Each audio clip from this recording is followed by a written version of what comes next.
Hello, my name is Bryan Patriquin, and I'm here to speak with you today about my study, evaluating healthcare personnel during a pandemic using the Burnout and Occupational Wellbeing Survey.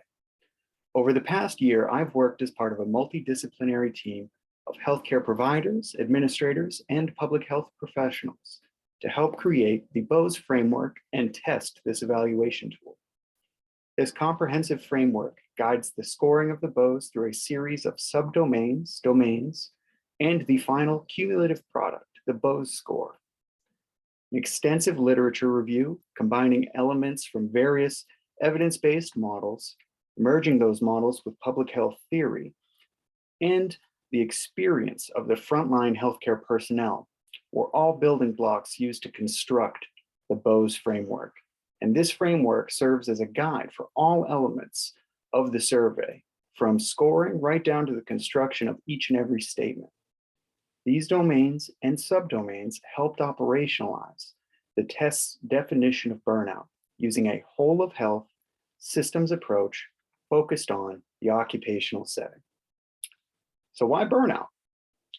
Well, it's quite simple. There's a business case in that burnout is largely a systemic issue, and it affects every healthcare organization's bottom line, financially, and look at the examples on the slide. It is a multidimensional public health problem.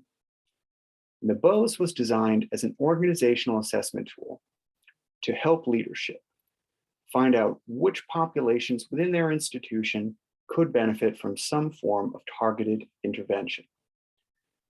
We want to work with leadership developing interventions using a participatory approach, and the BOWS approach promotes sustainability of any and all proposed interventions and will serve to help shift the culture of healthcare to address the occupational health and safety needs of the industry. The BOWS consisted of 50 statements using a 6-point agreement scale, where all outcomes are measured using a reverse scoring system with 1 to 3 indicating occupational well-being, 3 to 3.5 indicating a negative trend where there is an identified problem but not quite meeting the threshold of burnout, and a score equal or greater than 3.5 indicating a burnout trend. The pilot study procedure was to distribute an anonymous survey link electronically via the Qualtrics platform to all healthcare personnel. One New Hampshire hospital, we ran this pilot study and we received a 33.5% response rate. Over 600 nurses received the link, and our sample was 196 respondents. Results were then analyzed at a systems level and stratified by all 16 departments of the hospital.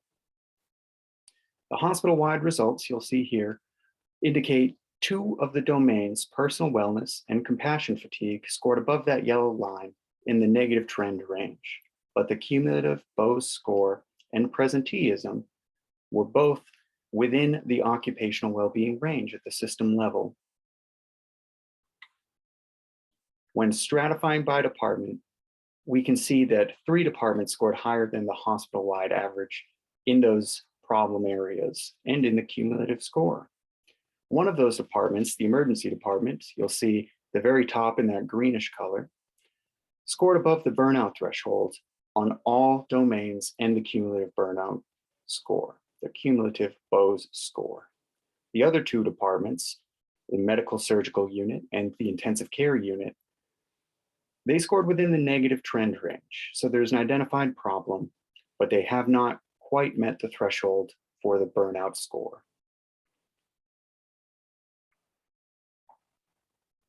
Quickly like to acknowledge all members of the research team that could be here or could not be here at the conference. And we'd like to say thank you to the New Hampshire Occupational Health Surveillance Program, and especially say thank you to all the frontline healthcare personnel and public health professionals who've continued to work during the COVID-19 pandemic to keep us safe. Thank you. I'd like to thank you, the viewers, as well, and I look forward to speaking with you on the discussion board. Thank you so much. Bye for now.